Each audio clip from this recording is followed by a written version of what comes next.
Okie dokie. Actually, I got my result just today, but I'm about to get a...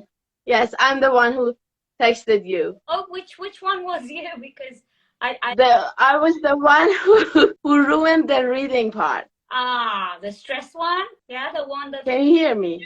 Yes, I can. Yes. I got stressed out on reading, and I ruined my reading, but I got 7 in writing, 8.5 in listening, 7 in speaking. But my reading I wasn't satisfied with my reading. So are you going to sit the test again? I'm thinking about it, but I think I have to. Okay. Good luck next time. Thank you. Seriously, I've talked about this before, but maybe you didn't know, or you didn't hear me when I talked about it. For your stress, there are ways to control it. Like you can drink things, you can take pills, take medication, ask a doctor. And I did that for my own tests.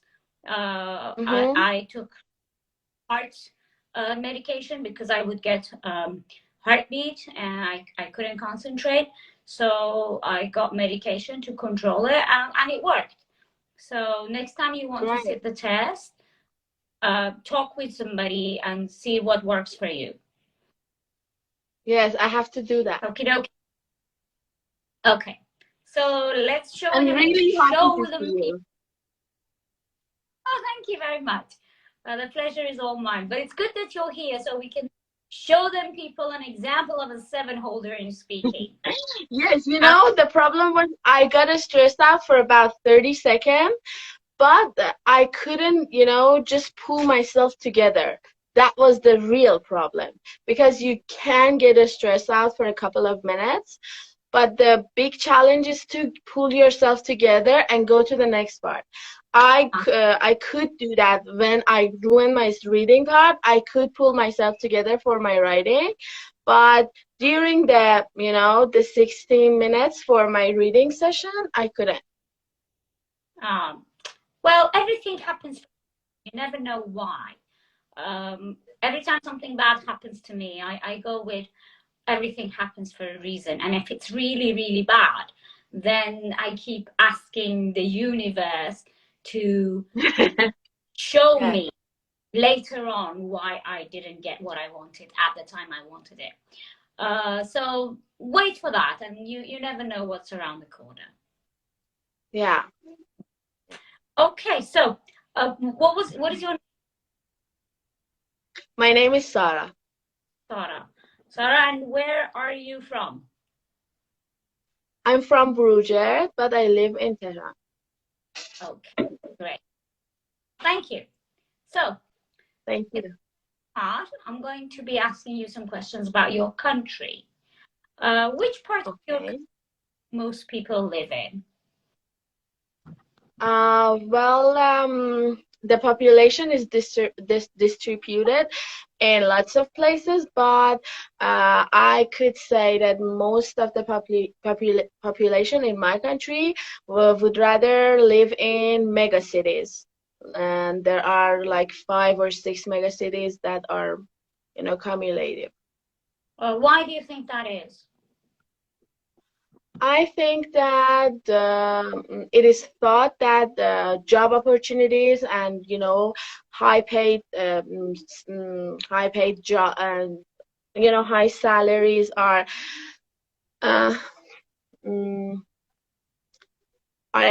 can be achieved in mega cities. Okay, I'm really, really sorry. You have to give me a minute because somebody's at the door. 1 second. Yeah, sure. Okay. Can you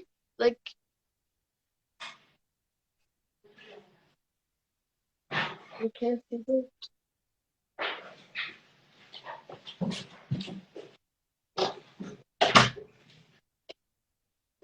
Sorry again. Okay. No, that's okay. Tell me about the main industries there. In my country? Yes. Wait a second, guys. I cannot stop moving. I'm so sorry. I will try, but I cannot. That's one of my problems. You know, I got ADHD. I keep moving all the time. Okay, just be comfortable. Don't read the comments. Oh, sure. Okay. Well, okay. The industry, I could say that people in my country are mostly the industries are mostly about I think some metals and maybe some agriculture, which cannot be considered as industry. I know that. I'm aware, but that's something that people are doing. How easy is it to travel around your country? Well, I could say that it's pretty easy because there are so many public transportations, including airplanes and trains, and they're achievable, although they're a bit, expensive, but you could use them if you had the money. Has your country changed much since you were a child? Let me think about it. Well, as far as I can remember, yes, my country has changed a lot during the 20 years that I can remember. And I could say that the most changes were about the communication and the relationship between people. People in past times used to see together face to face, but these days most relationships are about sorry, I keep distracted with the comment. I keep being distracted with the comment. And most relationships are about the virtual world. People prefer to chat together. Okay. So let's continue with another topic and talk about color. What's your favorite color? Well, when I was a child, I liked green a lot.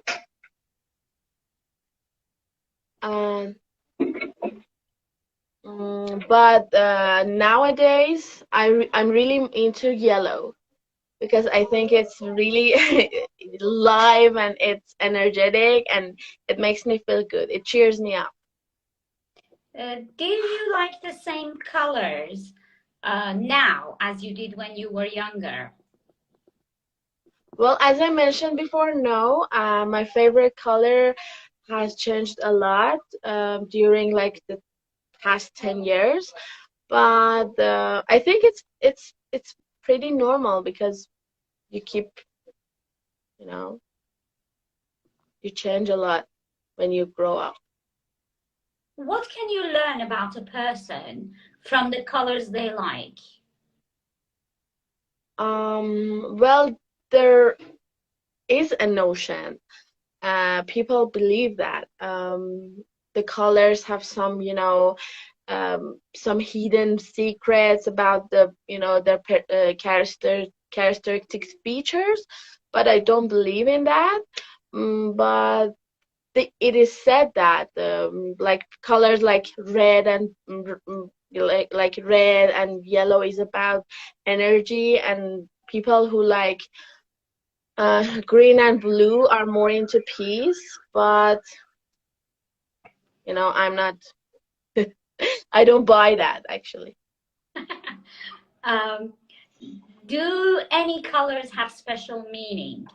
Have a special meaning in your culture?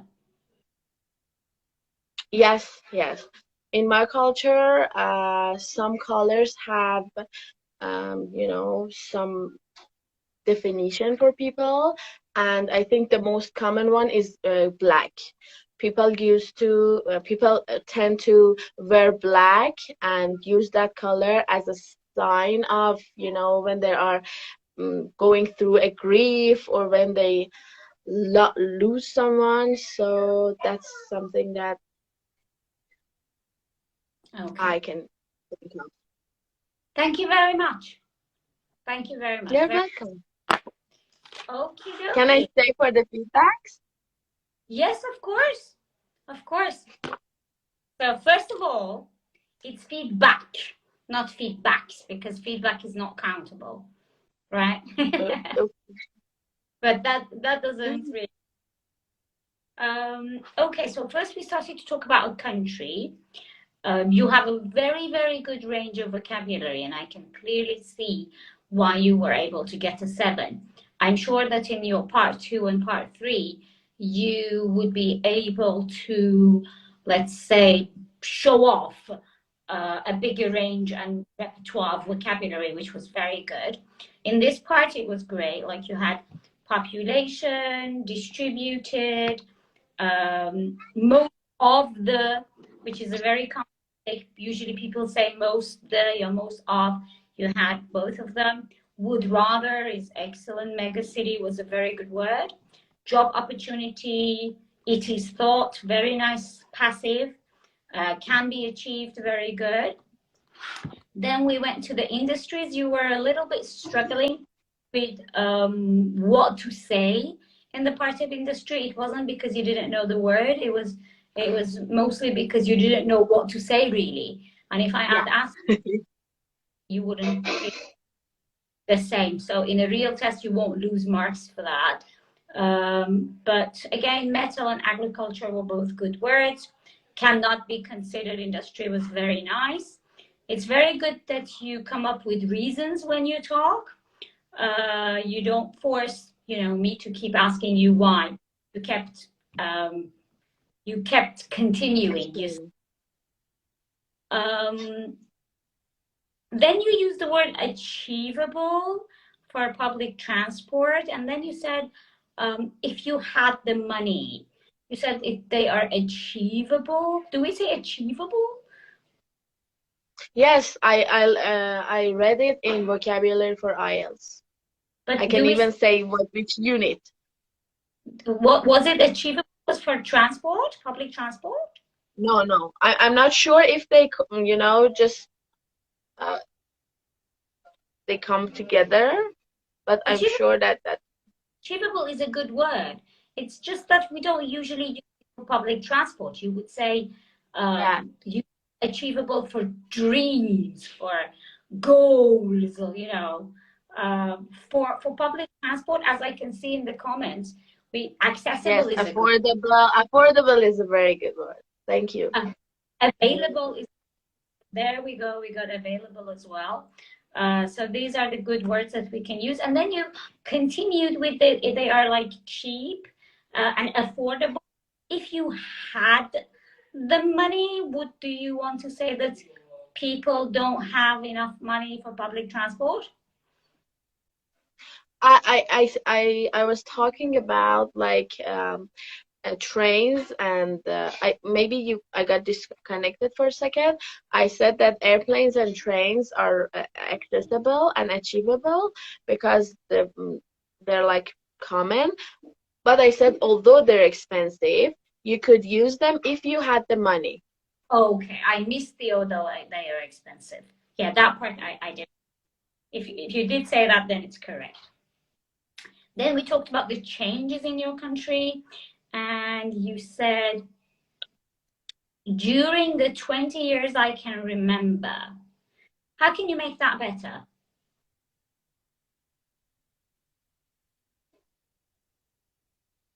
During the 20 years that... You want to say... سال أخير. The past 20 years. Or the 20 years period. Or the last 20 years, or the recent. Well, it's not very recent. The last 20 years that I can remember. Then you use used to. Very good.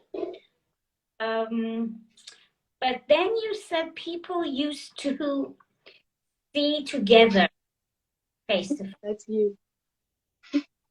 Oh! What? Sorry. She's my cousin. You see together. What's wrong with that? I lost you for a second. You said in the past, people used to see together. Used to visit each other. Okay. Or even visit and see. The problem Be was in touch. Or be in touch. Yeah. The problem was the together part. Okay. Yeah. Said, then you said now it's about the virtual world. Kolan, you use about. I think you used. I said now it's all about. I said now the relationships are all about. All about is good. Then we went to color. You said green. You said now I'm really into yellow. That's very nice. But then you said yellow is live. Or did I hear live? I said alive. Alive. Alive and energetic. Good. Alive and energetic. Cheers me up. Excellent. I love the part that I repeated the question and you said, as I mentioned before, that my personality has changed. Normal. Very, very. Notion, good word. Hidden secrets, good word. You had a little bit of a problem when you wanted to pronounce characteristics. Yeah, I did that on my test day too. Well, you shouldn't. If there's a word that you struggle with, yes. The best way is to avoid it. Then you said, again, passivity said is good. You said it's about energy. I don't like this about word. It doesn't fit in. It's about energy. That maybe you can, instead of about, you can say like energy wise, or this about thing is it's Farsi. While you're talking, you use it. Then you said, I don't buy it. I love that. I loved it. It's like this and that, but I don't buy it. Definition was a good word. Tend to was a good word. People tend to wear black. First you said they used to, then you changed it to tend to. Perfect. Grieve. Then you said, again, I'm not sure if I heard you correctly, but you said they tend to wear black when in grief. What did you say? When they're passing through a grief. They're going through a grief, I said. Grief. I'm not sure if... Yeah? Grief. Is it? Yes, I should have said grieve. That's my question. Is it grief or grieve? I said grief. Like saliva? Yeah. Okay. I wanted to say when they lose someone. I know what you wanted to say. And you did. After that, you paraphrase it to when you lose somebody. But I just wanted to make sure that you know that grieve is a verb and grief is a noun. And you should have used grief. If you did, perfect. Excellent range of vocabulary. Very, very few grammatical mistakes. Maybe one pronunciation problem. In the beginning, you were a little bit distracted by the comments, especially when I asked you about color and somebody was commenting on pronunciation and you were like, oh, what are they saying? And you were losing track a little bit, which is totally understandable. But excellent. Thank you for showing us. Can I just share one of my experience with others? Please do. When I was going my part one, my examiner asked me about mirrors, and I had never heard of it in part one. So I got nervous, and she understood that I was nervous, and she kept asking like 5 questions about mirrors. When was the last time you bought a mirror? And do you think a big mirror is better or a small mirror? And I'm not sure. Maybe I'm just being paranoid, but I think that she realized that was the weak part of mine. and I had no idea about. So she kept asking. Maybe I'm just being paranoid, but I just wanted to say that everything might happen. Just don't, you know, limit yourself to the Cambridge questions, because although many people had told me to stay on, to read like Makar or these kind of things, but I just read Cambridge. But some of my questions were not on that books, and not even the topics, you know. But I just want to say, if you stay, you know, like focus, that was my problem. I lost my, you know, concentration. Hold on, let me set their record straight, actually. First of all, the examiner does not have a choice of what to continue asking. So if they start to look at a mirror, or you're nervous, or if you're not, if you're ready, or if you're not, it doesn't matter. Whatever your reaction is will not change the questions at all, whatsoever. So starting with mirrors, they continue with mirrors. If you're a 9 holder, or if you're a 5 holder, or if you don't even talk. So that's about that. About the topics in the Cambridges and the other books that we have, the fact about the Cambridge books, and I also insist on Cambridge books, is that they show you that the questions are nothing out of the ordinary world. They are just normal, typical questions. And mirror is one of them. So if I ask you in Farsi, do you have a small mirror or a big mirror in your bag? Would that be an alien question? No, it's just a simple question of an everyday topic. So the fact that you had not the mirror questions in the Cambridge books doesn't make it a weird topic, because it's still not a weird topic. It's a normal topic. Okay? But thank you for sharing your So experience. sorry for the misinformation. Maybe I'm just... It's actually good, because these are myths. These are beliefs that people might have. And when you talk about them, and then they come out of, you know, we talk about them and we tell you what the truth is and what the facts behind it is, then everybody will be out of the dark, let's say. Yeah. Okay? Thank you again. Thank you for joining us. And no, the pleasure is all mine, and thank you for having me. Thank you. So if you do sit the test again and you get flying colors, don't forget to text me. Good evening, everyone.